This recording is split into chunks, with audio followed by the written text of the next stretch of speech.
Have you ever wondered why some people, once so full of life, seem to decline quickly after 80? Could it be more than just genetics or luck?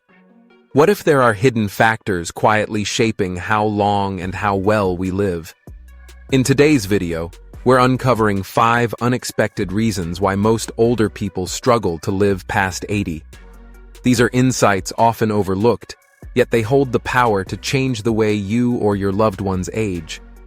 And more importantly, you'll discover practical steps that can help you stay healthier, sharper, and more independent as the years go by. That's why I encourage you to stay with me until the end, because what you learn here might transform how you approach aging.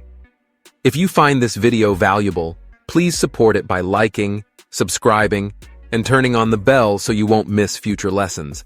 And don't forget to leave a comment below. Type 1 if you enjoy this video, or 0 if you think it needs improving. Now, let's begin. One of the most overlooked yet powerful factors behind why so many older adults don't live well beyond 80 is the gradual loss of what experts call micro-social engagement. These aren't the deep, emotionally rich bonds with family or lifelong friends, though those remain essential. Instead, micro-social engagement refers to the fleeting, everyday encounters that quietly stitch meaning into our lives, often without us realizing it until they fade away. Think of those simple moments: a warm hello to your mail carrier, a quick laugh with the barista at your local cafe, or even a nod to a neighbor passing by with their dog. They may seem trivial, but their absence slowly chips away at emotional health and vitality, leaving many older adults more isolated than they realize. They act like microdoses of human connection, quietly regulating your nervous system, reinforcing your sense of belonging, and keeping the social circuits of your brain active and alert. These small exchanges are the background hum of daily life, offering purpose and presence without demanding the emotional weight of deeper relationships. But for many adults over 80, these microsocial touchpoints begin to fade. Declining mobility or chronic pain can make even a short trip to the store feel overwhelming, pushing people to rely on family or online shopping instead. Hearing loss can turn light conversation into a struggle, creating embarrassment and withdrawal. Even simple obstacles, bad weather or uneven sidewalks, discourage going out, shrinking opportunities for connection. What starts as a practical adjustment, like skipping a walk on a cold day, can quietly snowball into a profound loss of social contact. The danger lies in how invisible this loss can be. Most people don't notice its absence, and may even believe they're making life easier or more efficient. But the truth is more serious. These small encounters are biologically essential. They stimulate the brain's prefrontal cortex and limbic system, which control attention, memory, and emotional balance. They spark the release of dopamine and oxytocin, lifting mood, reducing stress, and reminding the body it still belongs to the social world. And that simple message ripples outward, strengthening overall health. When these interactions fade, the brain and body react as if under constant stress. Even mild loneliness can activate the stress response, raising cortisol, fueling inflammation, and weakening the immune system. Over time, this quiet pressure accelerates memory loss, cognitive decline, and erodes emotional resilience. Research shows that social isolation can be as harmful as smoking or obesity, directly increasing mortality risk. For older adults, losing microsocial engagement is even more damaging because it compounds other challenges: reduced mobility, chronic illness, or less physical activity. The beauty of microsocial connections lies in their simplicity. I've seen people in their 80s and 90s maintain remarkable vitality simply by keeping these daily rituals alive. One example is Clara, a retired teacher who, at 87, walked to her local bakery each morning. That short trip wasn't just about bread. It was exchanging smiles with the baker, chatting briefly with a fellow customer, and waving to familiar faces along the street. Those small encounters gave her days rhythm and meaning.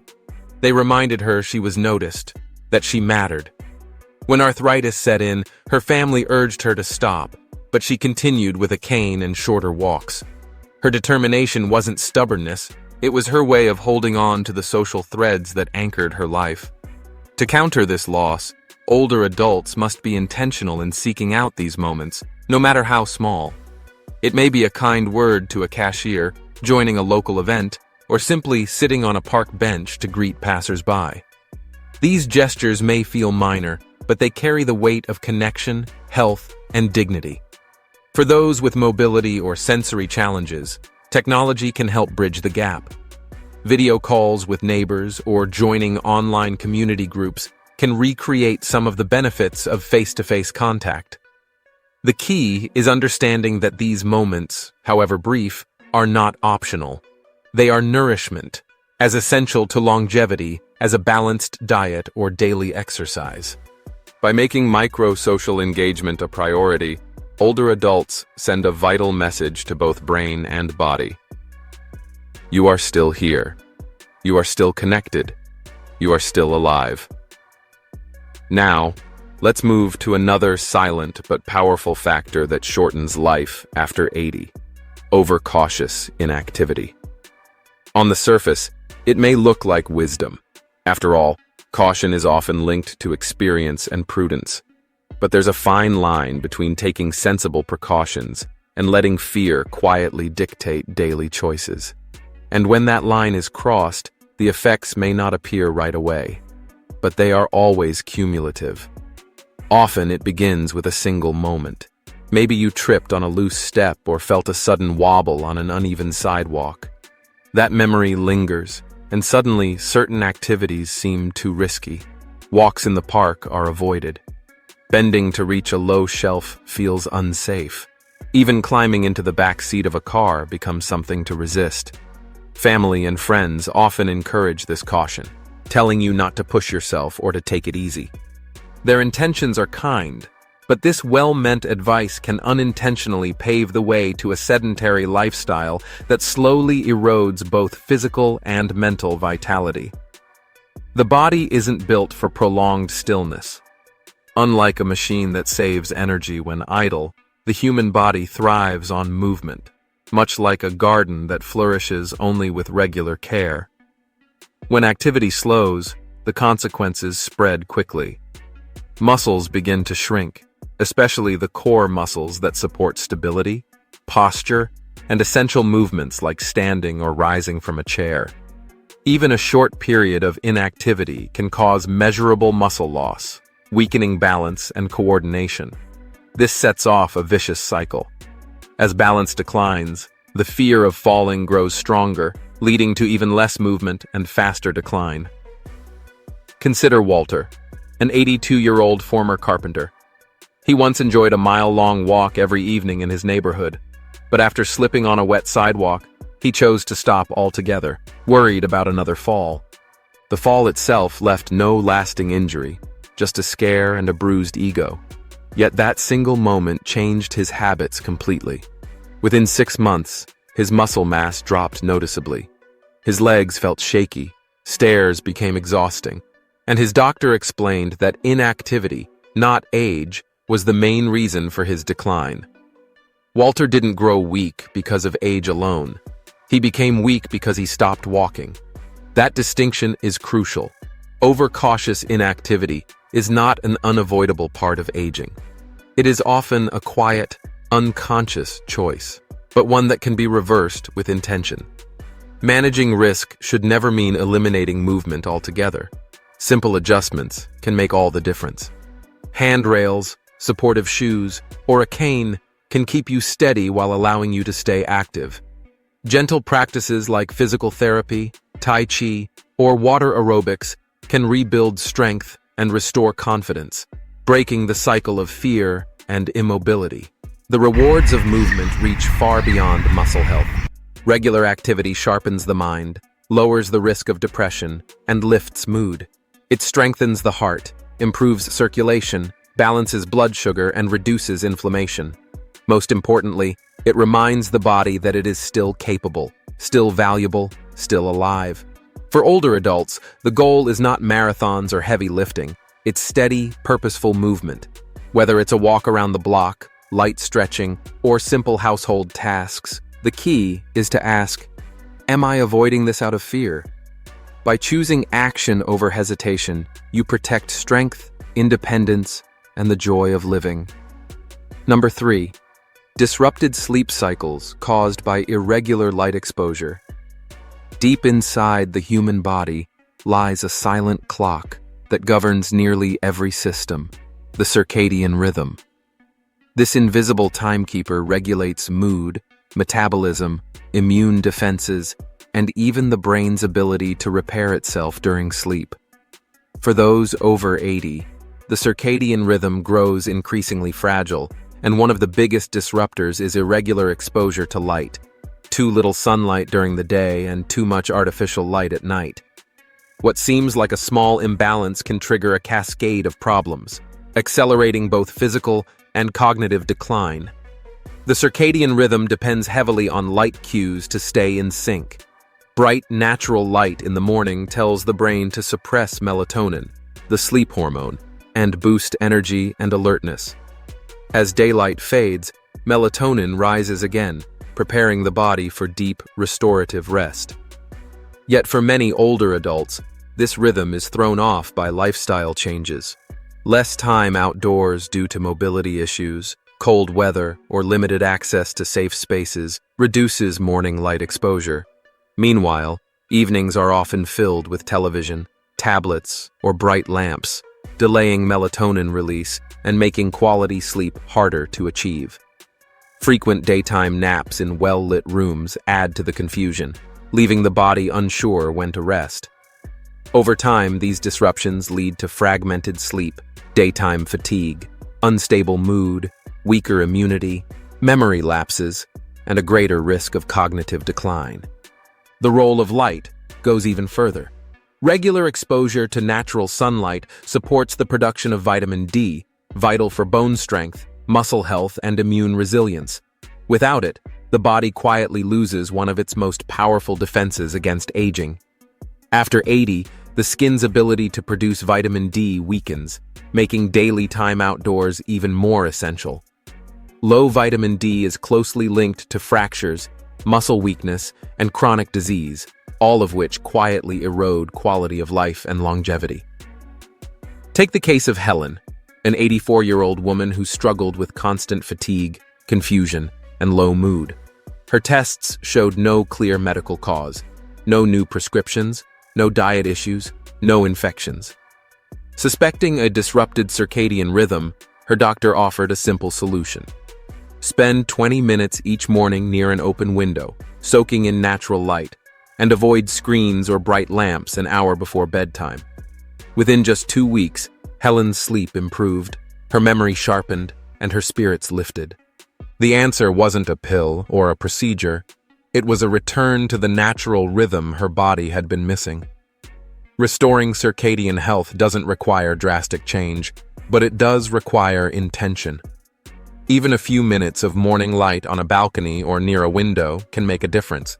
For those who can't easily step outside, light therapy lamps that mimic sunlight can serve as an effective substitute.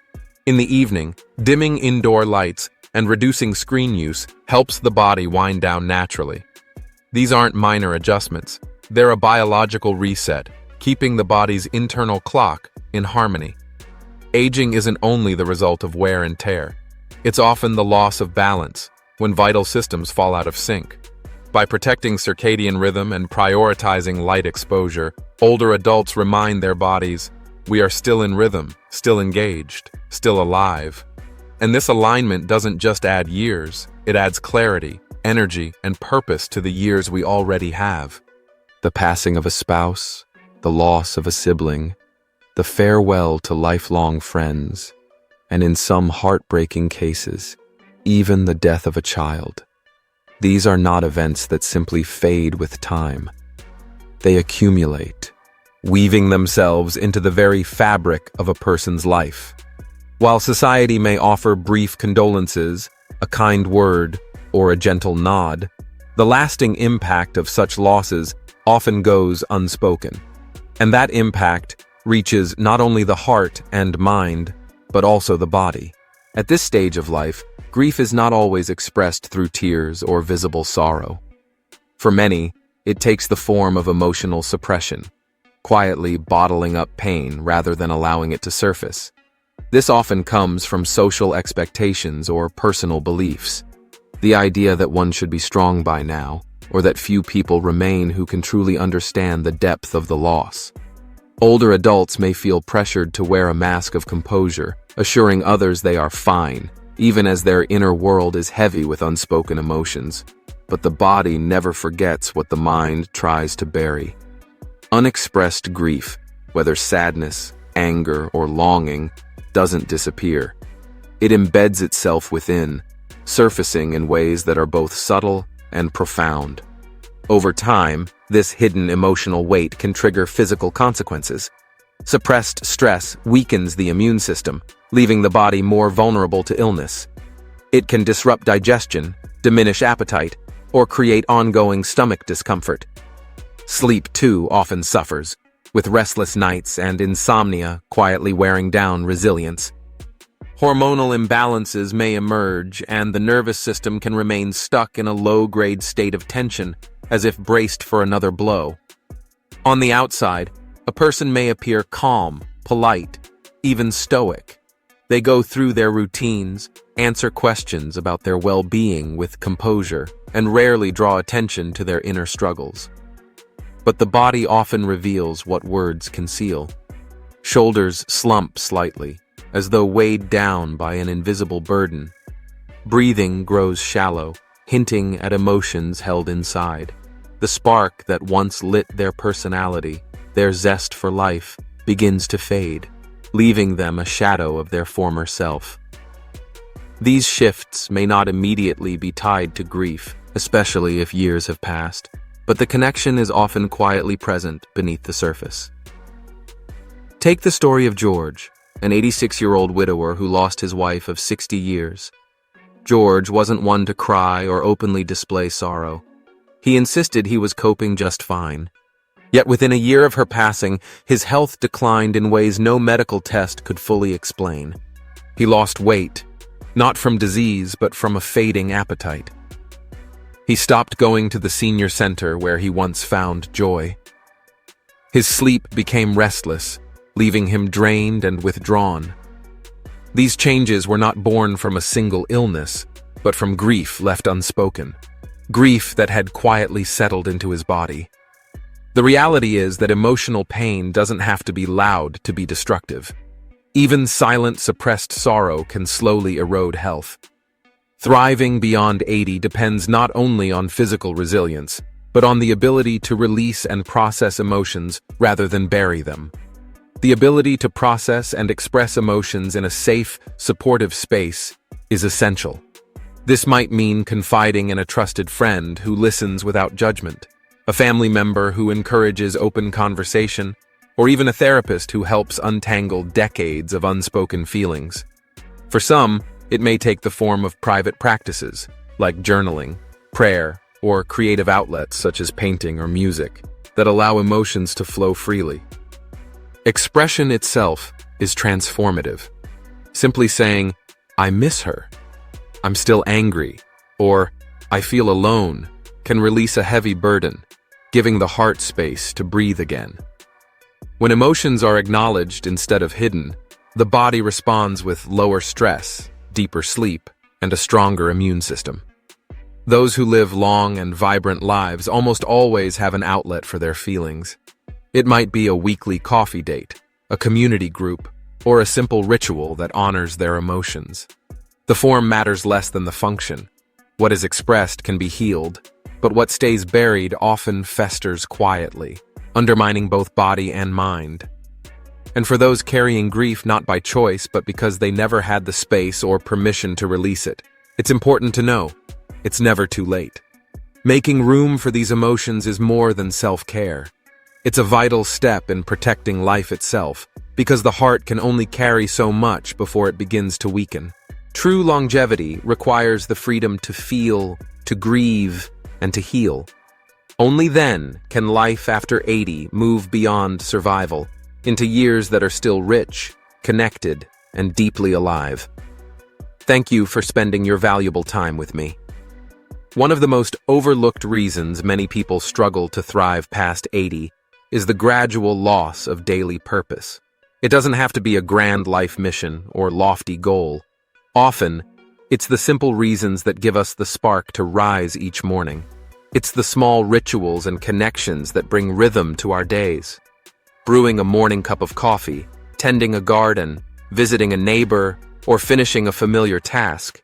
These acts may seem ordinary, yet they quietly shape our sense of meaning. When they begin to disappear, often without notice, life itself feels less anchored. In our 80s, many of these routines fade away. A weekly card game ends as friends pass on or move into care homes. Volunteering at the library becomes too difficult with age. Family visits grow less frequent as children and grandchildren are consumed by their own busy lives. Even simple habits, like pruning roses or walking to the corner store, can vanish as mobility declines or neighborhoods change. This loss is subtle, but deeply powerful. Without a reason to get up each day, time starts to blur. One day feels no different from the next, leaving both mind and body with a quiet message. There is no forward momentum. When daily purpose fades, the effects ripple through the body. Appetite may wane, leading to unintentional weight loss and nutritional gaps. Physical activity often declines, weakening muscles and limiting mobility. Sleep becomes irregular as the body loses its natural rhythm.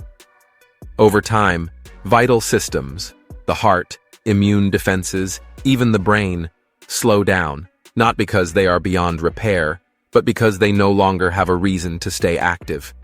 The story of Ruth, an 88-year-old woman I once met, shows how powerful purpose can be. She was neither wealthy nor in perfect health. Living alone, without a large family, she still carried a vitality that set her apart from her peers. Her strength came from the small, steady rituals that gave her days structure.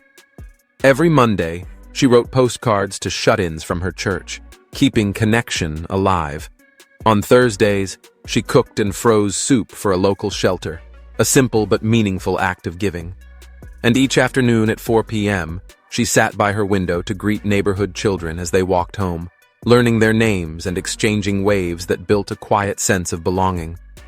These gestures were not grand, but they gave Ruth's life rhythm and meaning. They reminded her that she mattered, that she still had a role to play. That sense of purpose is what fuels vitality, telling the body it must keep going. Research confirms it. Having daily purpose is linked to lower depression, stronger health, and even longer life. Purpose signals the brain to stay sharp, the heart to keep beating strong, and the cells to continue repairing. When that purpose fades, when someone feels their life no longer matters, the body begins to slow, not from failure, but from neglect. Those who thrive past 80 usually have something that anchors their days, no matter how small. It could be tending herbs on a windowsill, caring for a pet, writing letters, or maintaining a daily prayer. Maybe it's a morning phone call to a friend or knitting scarves for charity. What matters most is the rhythm, a steady pattern that gives the heart and mind something to look forward to. This rhythm keeps the flame of life burning, protecting against the quiet drift into apathy that wears down both health and happiness. If your days feel shapeless or empty, don't dismiss it. It's your body's way of urging you to reclaim purpose. And rebuilding purpose doesn't require grand gestures.